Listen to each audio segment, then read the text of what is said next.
Bonjour à toutes et à tous. Bienvenue dans cette nouvelle émission de l'Éco-Vaporiste. La retransmission est de pire en pire. Avant de commencer, un petit tour de l'actualité. Anne, me recevez-vous ?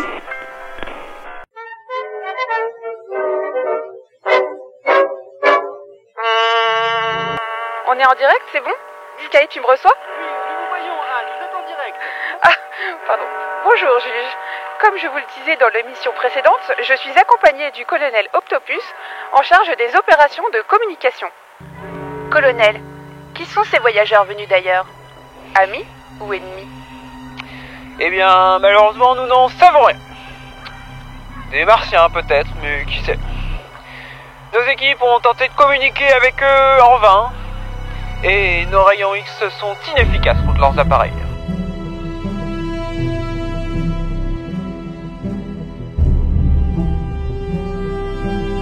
Je ne veux pas créer de mouvement de panique. Mais c'est une invasion, c'est sûr. Ces soucoupes volantes ont craché des centaines de sphères qui ont ravagé des foyers partout dans le monde.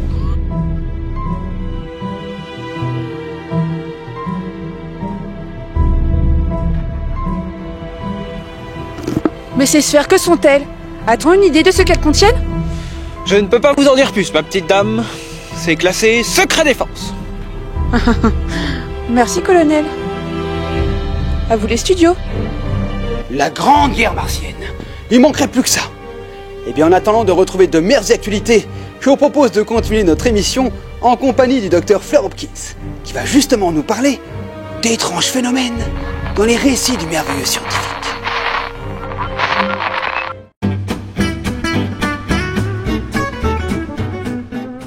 Est-ce que la science est toujours perçue positivement dans le merveilleux scientifique ? Alors, il m'est déjà arrivé dans mes lectures de croiser certains commentateurs plus tardifs du corpus merveilleux scientifique qui aiment à lui mettre un coup d'arrêt à 1914-1918. Alors pourquoi ? C'est parce que selon eux, à la fin de la Première Guerre mondiale, on fait face à une science particulièrement pernicieuse avec les gaz moutardes, avec les différentes armes utilisées sur les champs de bataille, et dès lors il n'est plus possible de se relever de cette vision de la science à la fin de la Première Guerre mondiale, comme s'il y avait une coupure nette dans justement la technophilie qui aurait précédé la Première Guerre mondiale.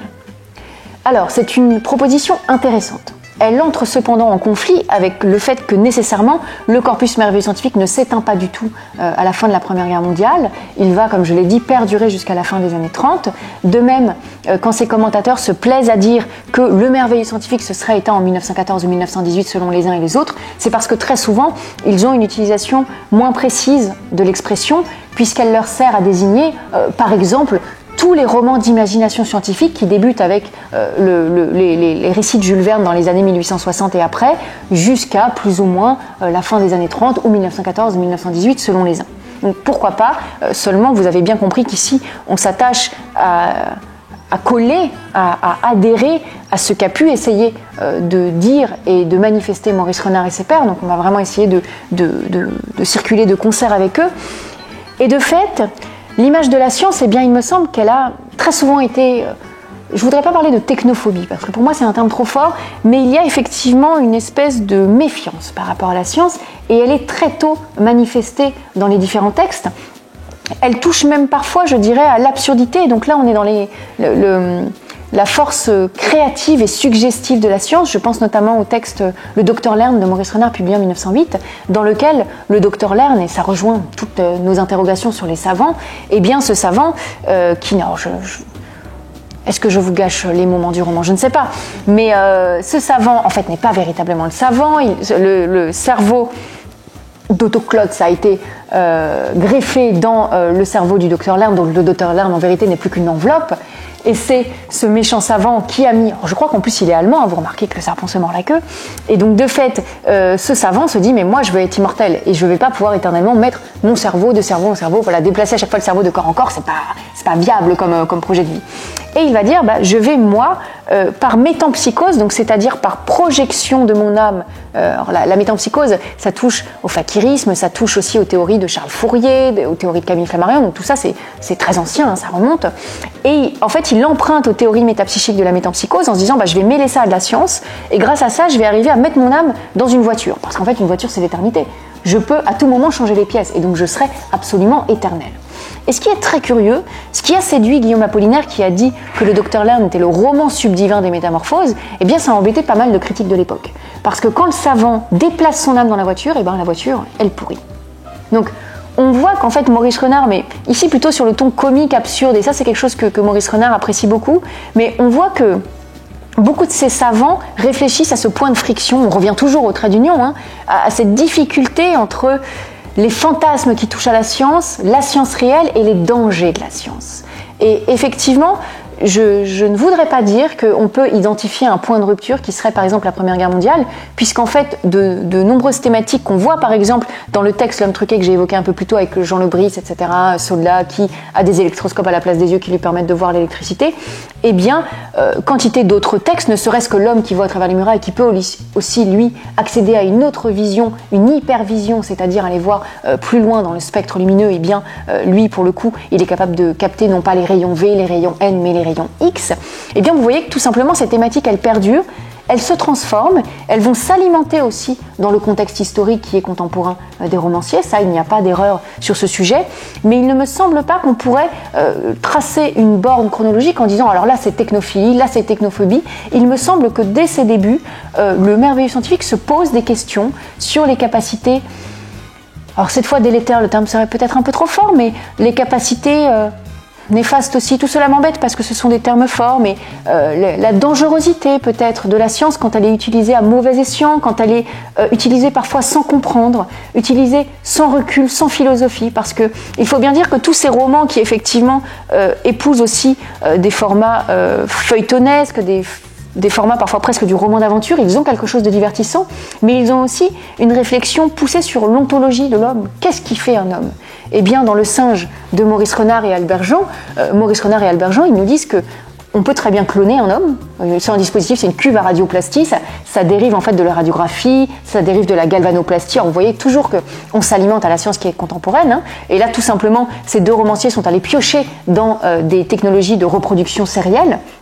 Sauf que bien malheureusement pour le savant Sirugue, eh bien quand il se clone, eh bien il ne se clone jamais. C'est tout simplement une enveloppe morte qu'on retrouve un peu partout dans les rues de Paris.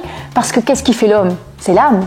Ce texte a extrêmement déplu aux esprits chrétiens de l'époque. Hein. Il a été beaucoup critiqué, ce bon abbé Bethléem qu'on retrouvait beaucoup dans ces revues de lecture, etc. Critiquait à foison ces textes, qu'il était aussi le premier à critiquer et tout simplement à répertorier. Donc je me demandais si c'était pas un fan en secret qui en lisait beaucoup et qui n'assumait pas sa passion cachée pour les romans merveilleux scientifiques, parce que par exemple j'ai découvert que Villanté de Léon Groc avait connu une réédition sous le titre de Mannequin vivant. Et la seule personne qui en ait jamais parlé, c'est l'abbé Bethléem. Donc tout de même, j'ai envie de dire qu'il suivait de très très près toute l'actualité de ces différents romans et ces différents feuilletons. Mais toujours est-il que vous voyez bien avec cet exemple-là, mais avec d'autres exemples que je pourrais vous citer, Rosny, évidemment, a une réflexion extrêmement nuancée, poétique sur ce que c'est la disparition de l'humain. Quelque chose sur l'acceptation de la disparition, dans La mort de la Terre. On va avoir une réflexion extrêmement fine et mélancolique, un memento mori en fait, sur l'idée que en fait, les hommes doivent laisser la place à un autre cycle qui c'est celui des ferromagnétaux. Mais ça rejoint une ambition de faire, pour le cas précis de Rosny-Hédé, d'intégrer les romans merveilleux scientifiques à un récit de l'épopée humaine. Et cet exemple très cristallisant de Rosny-Hédé, il nous montre bien que tous ces romans, tous ces feuilletons ont certes une fibre divertissante, mais pour beaucoup, il y a une réflexion approfondie, aboutie au diapason de leur époque sur la science effectivement, mais aussi sur ce que c'est d'être un homme, et de fait, une réflexion philosophique sur comment la science vient nous perturber dans nos croyances, vient nous perturber dans notre réalité. Et le roman merveilleux scientifique, dès lors, se présente vraiment comme un miroir déformant. Donc dire que la science serait présentée de manière positive ou négative, je pense que c'est plutôt un jeu de balance perpétuel, et encore une fois, je ramène notre curseur sur ce fameux trait d'union, parce que le trait d'union, vous voyez bien, ce n'est pas une greffe, le mot est scindé, c'est pas du merveilleux scientifique, c'est pas du scientifico-merveilleux. Il y a un problème autour de ce terme, et peut-être que c'est l'occasion justement d'élaborer un peu plus sur cette question. Mais vous voyez bien que dès lors, quand on voit cette expression, on se demande, est-ce que c'est le merveilleux qui devient scientifique ? Et dès lors, c'est un merveilleux rationalisé. Je vous le disais, par exemple, un conte de fées, le miroir de Madame le Prince de Beaumont dans La Belle et la Bête, ce miroir qui permet de voir le père de Belle rester dans la cabane, dans les bois, eh bien, ça pourrait être le téléphonoscope chez Robida, ça pourrait être n'importe quel dispositif ubiquitaire. Chez Paul Divoye, il y en a aussi, avec le docteur Mista. Enfin, on a quantité de miroirs, de dispositifs ubiquitaires. On a même chez certains auteurs, comme Jules Perrin, dans l'hallucination de Monsieur Forbes, on a cette fois non plus un miroir, et c'est là où voilà, la petite donnée métapsychique entre en jeu. On a une zone déterminée géographiquement. Quand on se trouve dans cette zone, on peut communiquer par... On n'est pas tout à fait dans la télépathie, on n'est pas tout à fait dans l'hallucination, eh bien on voit l'image de celui auquel on pense fortement sous une forme fantomatique. C'est Henri Lanos qui illustre ce feuilleton de manière extrêmement expressive et évocative, puisqu'on voit bien, alors vous voyez bien qu'à chaque fois il faut s'intéresser au contexte scientifique, puisque en vérité ce récit-là, il procède de la télépathie, il procède de la télégraphie, puisqu'en fait c'est une sorte de télégraphie améliorée, sauf que cette fois on a même un mirage, on a une espèce de hologramme devant soi. Et en plus de ça, ça va procéder du spiritisme et notamment de la photographie spirit. Et Henri Lanos, quand il représente les personnages qui sont en train de voir leur homologue aux États-Unis ou ailleurs, c'est en transparence, comme ces fameux montages photos qu'on trouvait surtout dans les années 1880. Donc tout ça pour vous dire effectivement que merveilleux scientifique, cette expression, elle m'embête, elle vous embêtera peut-être aussi, elle a embêté Maurice Renard. Puisqu'il va l'employer en 1909, vraiment comme un acte, je vous l'ai dit, non pas de naissance, mais un baptême. Le mot baptême est quand même significatif, parce que le baptême, c'est intégré à une communauté de sens, à une communauté de croyants dans le cas présent, mais il y a aussi ce rapport au prénom qui est très fort, et dans le cas de Maurice Renard, on voit bien que cette expression merveilleux scientifique, il a dû se dire, c'est bien trouvé. C'est bien trouvé parce que ça montre d'une part, je vous l'ai expliqué, que le merveilleux scientifique, le merveilleux pourrait être expliqué par la science, il est rationalisé avec ce fameux miroir magique. Ça pourrait être le scientifique qui est merveilleux. Alors qu'est-ce qu'il pourrait entendre par là ? Il entend notamment le fait que la science, repoussant sans cesse les limites du visible et du vivant, eh bien, elle nous aide à voir des merveilles insoupçonnées.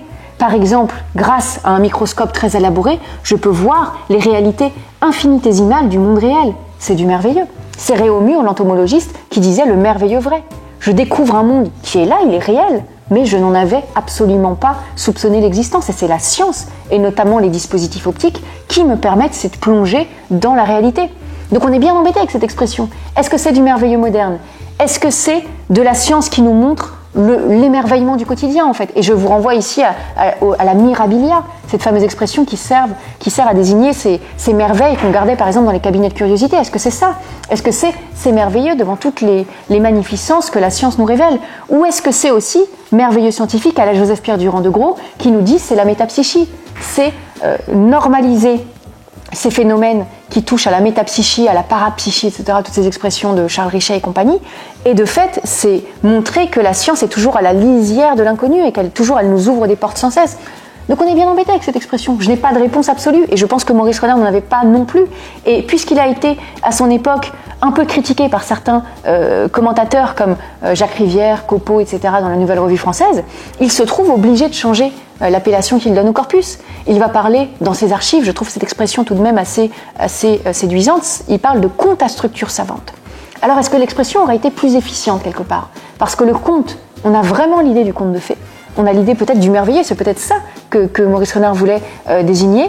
Et puis structure savante, on revient ici aux fondamentaux, cette idée de la construction absolument crédible et raisonnable du récit, puisque le récit se présente, c'est Maurice Renard qui le dit, comme un sophisme, c'est-à-dire qu'il dit le faux en utilisant l'apparence du vrai.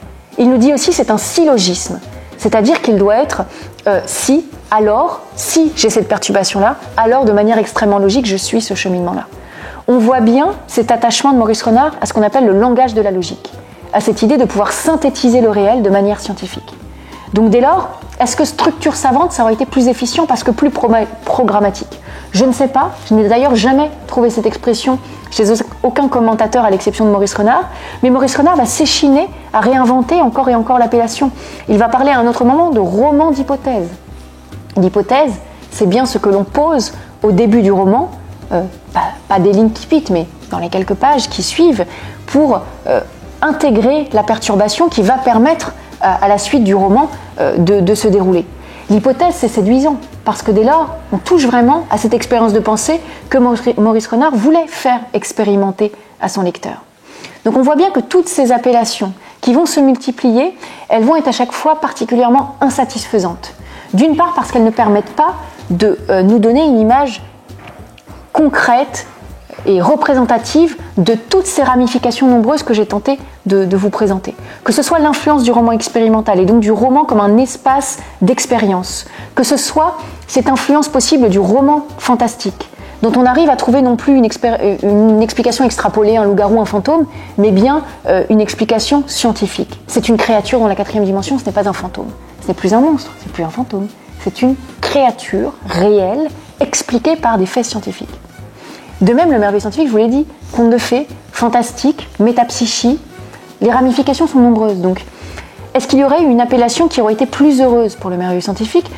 Je ne sais pas vraiment, mais on voit bien qu'il y a un point de tension. Ce qui est certain, c'est qu'à l'époque de Maurice Renard, tous n'ont pas décrié cette appellation. Un des commentateurs qui a aimé cette expression, c'était Henri Desdavray, qui était tout de même le traducteur de Wells en France, dans la revue Mercure de France. Et Maurice Renard, il appréciait beaucoup Wells.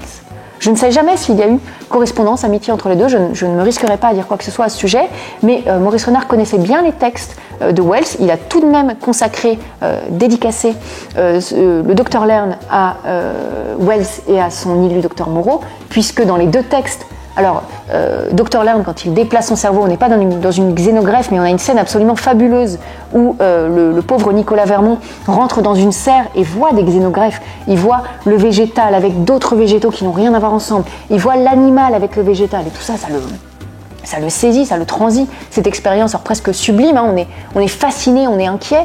Ça, c'est vraiment, je dirais,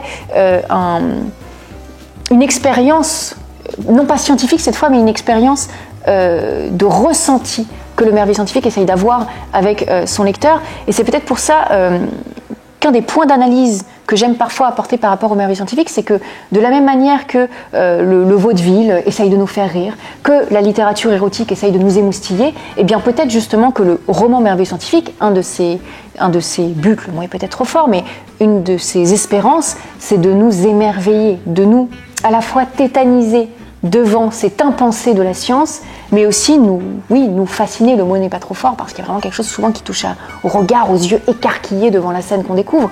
Et c'est pour ça que dans tous ces romans, on a souvent des scènes de visite de laboratoire, des scènes de rencontres absolument fascinantes avec l'œuvre du savant, le savant dans son milieu, en fait le mot n'est pas trop fort, dans son milieu, et puis cette confrontation avec un esprit différent de celui du lecteur, d'un esprit qui est capable de voir en fait une réalité, encore une fois, sous un angle différent.